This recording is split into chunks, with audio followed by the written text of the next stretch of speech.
Meu nome é Márcio Daldim Teodoro, eu sou professor do Departamento de Física e eu vou mostrar o trabalho de pesquisa que a gente realiza aqui dentro do grupo de nanoestruturas semicondutores da UFSCar. Então a gente trabalha com materiais semicondutores. Esses materiais semicondutores, do ponto de vista simples, em termos de condução elétrica, seria um material que estaria entre os condutores e os isolantes. E são materiais que têm uma aplicação muito grande na indústria, principalmente na microeletrônica. Todos os dispositivos eletrônicos que existem hoje, por exemplo, computadores, celulares, etc., em algum momento eles têm um material semicondutor empregado na construção desse dispositivo. Um exemplo de semicondutores é o processador dos computadores, que é um material feito de material de silício, e que é um semicondutor bastante conhecido.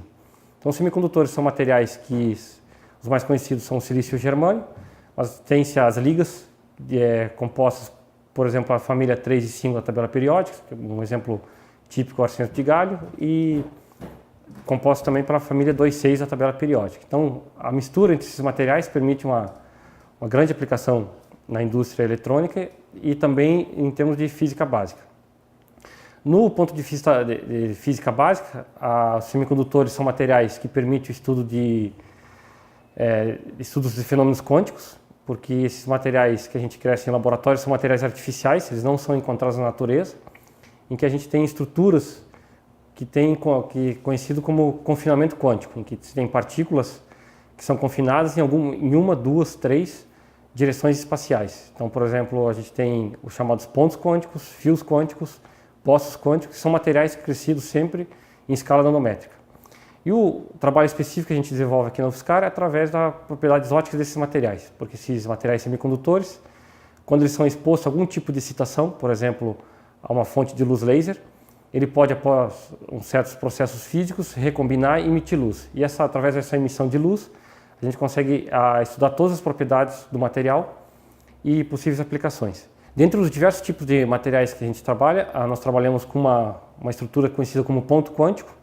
Ponto quântico é um material que tem um formato, em geral, semisférico e o tamanho dele é da ordem de poucos nanômetros. Esses pontos quânticos são conhecidos como átomos artificiais. Por quê? Porque eles têm as mesmas propriedades dos átomos naturais. E como eles são crescidos de maneira artificial, o nome é levado como átomos artificiais. Ou seja, a gente tem no laboratório a possibilidade de crescer esses materiais com as mesmas propriedades de um átomo natural.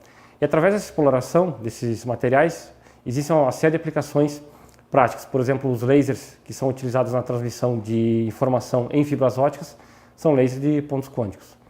Outro material que nós trabalhamos atualmente, conhecido nanofios, em que são fios, como um fio condutor comum, só que ele é um semicondutor, e o tamanho dele também é sempre em escala nanométrica. Então, esse nanofio tem diversas aplicações já na indústria. Então, aqui a gente tem, por exemplo, dentro desse laboratório, nós temos um exemplo de um laser construído na década de 90, que era um laser a gás, em que era um laser que requer uma alta quantidade de energia elétrica para manter ele em atividade, e tem um tamanho considerável. E, ao mesmo tempo, a gente tem outros lasers menores, que são construídos hoje, baseados em postos quânticos semicondutores, que são lasers que têm a mesma potência, as mesmas características desses lasers mais antigos, e são lasers que cabem na palma da mão e que são ligados a uma tomada elétrica. Então, é uma indústria que avança constantemente, ano a ano, a indústria de semicondutores. O que nós trabalhamos com outros dispositivos também no nosso laboratório, que são chamados diodos. Esses diodos são extremamente aplicados na indústria eletrônica e microeletrônica. Nós trabalhamos com diodos específicos, que são chamados de tunelamento ressonante, em que ele já apresenta diversas aplicações práticas, em que o grupo, por exemplo, recentemente demonstrou a existência de um nanotermômetro baseado nesses materiais, e atualmente a gente está investigando a aplicação desses diodos também em efeitos envolvendo ótica, que são materiais que envolvem tanto a condução de portadores de carga como a emissão de luz. Então, hoje, esses materiais a gente estuda ele em ambientes criogênicos, desde temperaturas muito baixas, por exemplo, a menos 263 graus Celsius, até a temperatura ambiente. E os materiais, em geral, que a gente trabalha hoje, nós estamos investigando as propriedades de spins.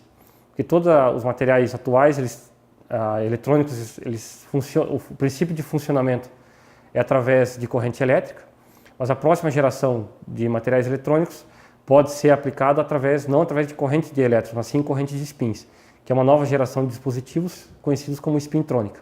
Então, um dos objetivos da nossa pesquisa é manipular estados de spins nesses diferentes materiais.